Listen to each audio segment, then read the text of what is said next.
apapun catatan saya, kita belum tahu ya dari hasil debat nanti. Memang kesannya agak sedikit marah-marah. Emang iya? Iya, Bung Andre kesannya agak demikian. Nanti marah-marah silakan kemarin. dijawab. Nanti silakan dijawab. Oke. Tapi untuk ceruk yang tegas dapat. Oke. Apalagi kan terkenal tuh dengan 2 kali mungkin ya secara khusus menyebutkan Mas Anies gitu ya. Pak Anies gitu menjadi sesuatu yang harusnya di debat nanti bisa dibales itu ya dalam tanda petik untuk melawan. Pengamat politik Effendi Ghazali mengomentar ucapan Prabowo Subianto tentang dasmu etik. Ia mengatakan apa yang dilontarkan oleh Prabowo Subianto adalah dalam hati. Hal itu karena gubernur yang ia usung dulu, yaitu Anies Baswedan, menjadi pesaingnya dalam Pilpres 2024. Ada gambar disanding-sandingkan debat itu antara Anies Baswedan khususnya dengan beliau gitu. Ya. Coba lihat gerak bibirnya sama. Berarti ya ini nanti butuh butuh semacam pengamatan untuk melihat bagaimana Pak Prabowo mencoba merespon pertanyaan Anies pada waktu debat dengan apa yang dia sampaikan pada waktu acara konsolidasi partainya gitu. Itu kurang lebih gerak bibirnya sama. Gitu. Ya. Ya lahirnya dari dalam hati. Oke. Ya artinya bercandanya dari dalam hati lah. Artinya apapun yang disampaikan itu sudah ada formatnya di dalam pikiran dan hati beliau. Mungkin pernah kesal juga ya dengan gubernur yang dia usung gitu. Seperti yang dia sampaikan pada waktu debat. Effendi mengatakan bahwa apa yang diucapkan oleh Prabowo ada dalam pikiran dan hati beliau. Effendi Ghazali juga mencoba membandingkan antara Prabowo dengan presiden-presiden terdahulu yang saat marahnya mengeluarkan kata-kata kotor. Dalam temuannya, Effendi Ghazali mengatakan bahwa Soeharto pernah mengatakan tak gebuk, sedangkan Presiden Jokowi juga pernah mengatakan akan saya lawan. Saya sedang berusaha mencari para presiden Indonesia pernah nggak menyampaikan itu pada waktu sedang marah gitu ya. Mungkin tidak dalam acara nasional, tetapi mungkin kalau ada acara-acara partainya atau acara-acara yang informal lah misalnya. Pak Harto pernah menyatakan tak gebuk gitu ya. Dulu pernah begitu tuh Pak Harto. Ya. Kalau Pak Jokowi kalau nggak salah di Jogja, dia pernah bicara bahwa ketika dia dicoba diganggu oleh banyak orang-orang di luar sana, dia mengatakan akan saya lawan gitu ya. Nah dengar ya kalimat seperti itu. Namun, Effendi Ghazali tidak menemukan presiden yang menggunakan kata kotor saat marah, seperti Prabowo, yaitu dasmu etik. Maka dari itu, Effendi Ghazali menyimpulkan bahwa Prabowo adalah sosok yang temperamen. Nah, tetapi ini memang menjadi seperti sesuatu yang istimewa karena sedang di tengah masa kampanye, walaupun dampaknya belum sebesar Hari Santri pada waktu beberapa kampanye yang lalu ya, karena ada kontroversi atau blunder tentang Hari Santri. Yang ini tidak, tapi memang secara keseluruhan saya juga coba sampaikan di media sosial saya bahwa kalau ini dikait-kaitkan dengan misalnya foto marah-marah waktu kampanye 5 tahun yang lalu, lalu agak kesal dalam debat kemarin ya, yang agak marah itu ya kepada Anies, ditambah dengan ini memang pelan-pelan bisa membentuk image tentang temperamen seseorang gitu. Di situ yang dikhawatirkan.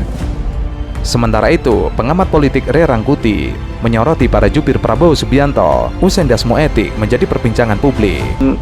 Banyak penjelasan dari lingkaran Gerindra, tapi saya kira penjelasan itu tidak terlalu banyak membantu untuk menjelaskan apa yang sebenarnya menjadi situasi di dalam perhubungan di antara keluarga besar Gerindra gitu. Karena penggunaan kata-kata itu ketika ia memang muncul kepada publik, ia menjadi ukuran publik gitu. Nah, ukuran publiknya itu sekarang ya negatif ya, kelihatan terhadap pernyataan-pernyataan itu, dan bahkan pada tingkat tertentu menjadi alat ukur bagi publik untuk menilai apa sebetulnya yang ditampilkan oleh Pak Prabowo selama ini, setidaknya dalam 3-4 bulan terakhir lah ya. Meskipun para jubir Prabowo mencoba menutupi temperamental Prabowo, namun hal tersebut sudah menjadi konsumsi publik, sehingga dalih para jubir Prabowo tidak terlalu berpengaruh, karena publik sudah menyimpulkan apa yang diucapkan oleh Prabowo adalah hal negatif. Dalam proses menuju ke Pilpres 2024 yang akan datang, sesuatu yang natural, ya sesuatu yang apa adanya, atau sesuatu yang terlalu dibuat-buat gitu. Nah, dengan munculnya cuplikan video itu, saya kira sedikit banyak ya membantu masyarakat untuk mengenali lebih jauh apa sih sebenarnya watak yang umumnya yang dikenal dari Pak Prabowo ini gitu ya. Bagaimana perasaan Mas Prabowo soal etik? Enggak semua etik.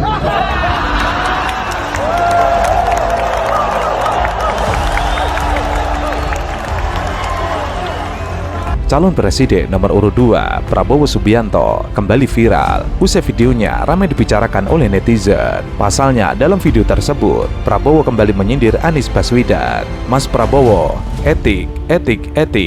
Ndas mau etik, kata Prabowo. Kontan saja, pidato Prabowo tersebut akan menjadi bumerang bagi para juru bicaranya. Mas Prabowo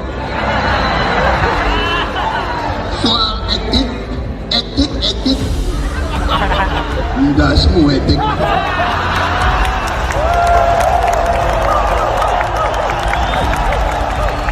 Anies langsung attacking. Ada retorika di situ. Tiga capres ini konsisten. Anies konsisten dengan metodologi berpikir. Prabowo konsisten dengan mengumbar emosi. Ganjar konsisten sekedar sebagai motivator. Udah, itu aja poinnya. Menghadapi sebuah proses demokrasi, di situ ada pemerintah dan ada oposisi. Dua-duanya sama terhormat. Dan ketika proses pengambilan keputusan itu dilakukan, bila ada oposisi, maka selalu ada pandangan perspektif berbeda yang membuat masyarakat bisa menilai. Karena itu oposisi itu penting dan sama-sama terhormat. Sayangnya, tidak semua orang tahan untuk berada menjadi oposisi. Seperti sampaikan Pak Prabowo tidak tahan untuk menjadi oposisi. Dia sendiri menyampaikan bahwa tidak berada dalam kekuasaan membuat tidak bisa berbisnis. Calon Presiden nomor urut 2, Prabowo Subianto, memperlihatkan ekspresi meledek Capres nomor 1, Anies Baswedan, saat debat Capres di kantor KPU. Wajah Prabowo terlihat manyun ke arah Anies yang ada di sebelah kirinya. Beliau sendiri menyampaikan bahwa tidak berada dalam kekuasaan membuat tidak bisa berbisnis, membuat tidak bisa. Momen tersebut terjadi saat Anies menyinggung Prabowo tidak kuat menjadi oposisi. Sindiran tersebut keluar merespon pernyataan Prabowo yang menyebut Anies tidak akan bisa menjadi gubernur DKI Jakarta apabila demokrasi di Indonesia tidak baik. Posisi Anda terpilih. Waktu habis, Bapak. Harap tenang. Bapak Prabowo. Mas Anies, Anda dipilih jadi gubernur DKI Jakarta menghadapi pemerintah yang berkuasa. Saya mengusung Bapak, kata Prabowo. Saat itu Partai Gerindra adalah oposisi.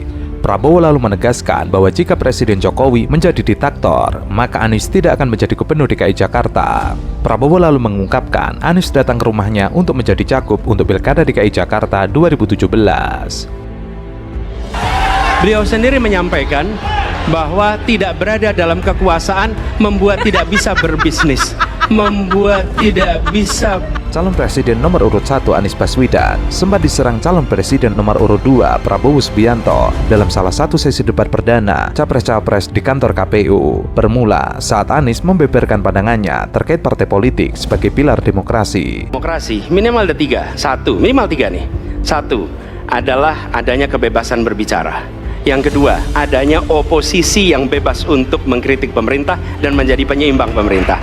Yang ketiga, adanya proses pemilu, proses pilpres yang netral, yang transparan, jujur, adil. 3. Dan kalau kita saksikan akhir-akhir ini, 2 ini mengalami problem. Kita menyaksikan bagaimana kebebasan berbicara menurun, termasuk mengkritik partai politik. Dan angka demokrasi kita menurun, indeks demokrasi kita.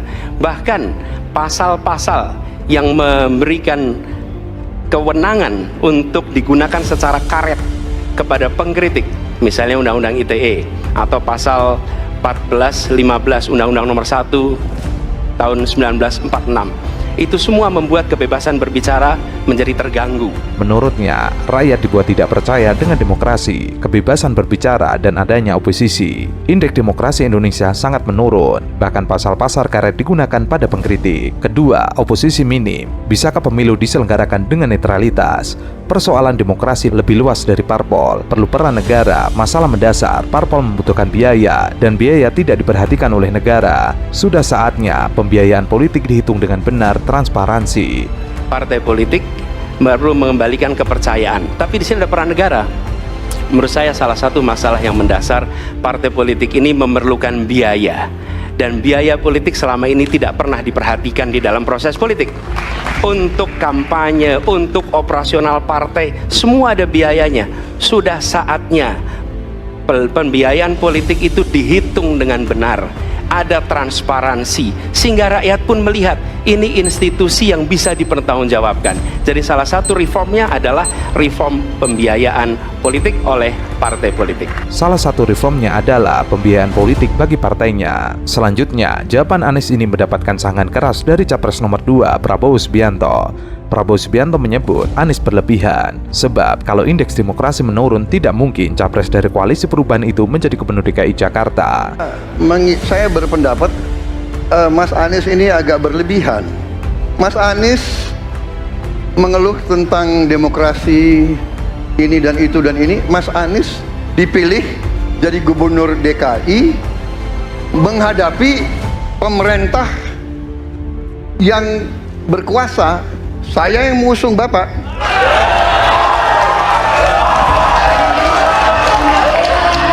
Kalau demokrasi kita tidak berjalan, tidak mungkin Anda jadi gubernur.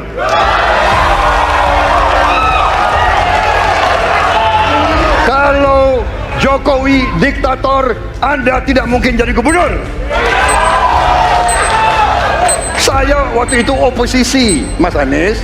Anda ke rumah saya, kita oposisi, Anda terpilih. Mas Anies, saya berpendapat Anda agak berlebihan, mengeluh demokrasi ini dan itu. Anda dipilih menjadi Gubernur DKI Jakarta menghadapi pemerintah. Saya mengusung Bapak, kalau demokrasi tidak berjalan, tidak mungkin Anda menjadi gubernur. Kalau Jokowi diktator, Anda tidak mungkin jadi gubernur. Waktu itu Anda oposisi, Anda terpilih. Namun, serangan Prabowo ini kemudian dijawab oleh Anies. Menurut Anies, ketika menghadapi proses demokrasi, pemerintah dan oposisi sama-sama terhormat. Oposisi menghadirkan pandangan dan perspektif berbeda, tapi tidak semua orang tahan untuk oposisi. Ketika kita menghadapi sebuah proses demokrasi, di situ ada pemerintah dan ada oposisi. Dua-duanya sama terhormat.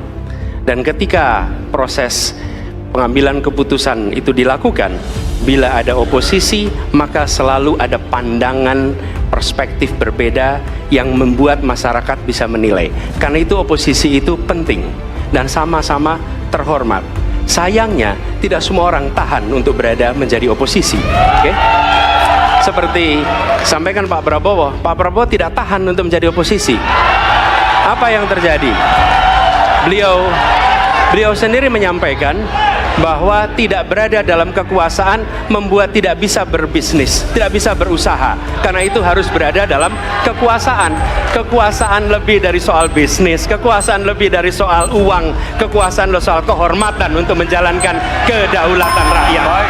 Pak Prabowo tidak tahan terhadap oposisi. Beliau menyampaikan di luar kekuasaan tidak bisa berbisnis. Kekuasaan lebih dari sekedar bisnis uang, tapi kehormatan untuk menjalankan kedaulatan rakyat. Sontak saja, pernyataan Anies membuat heboh lantaran langsung membuat penonton bersorak-sorai hingga bergemuruh. Sementara itu, politisi PDIP Masinton Pasaribu, ia mengomentari pernyataan Prabowo kepada Anies Baswedan.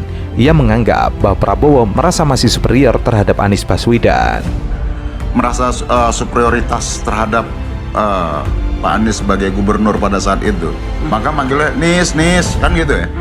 Nadanya beda terhadap Pak Ganjar, Mas Ganjar, Pak Ganjar gitu.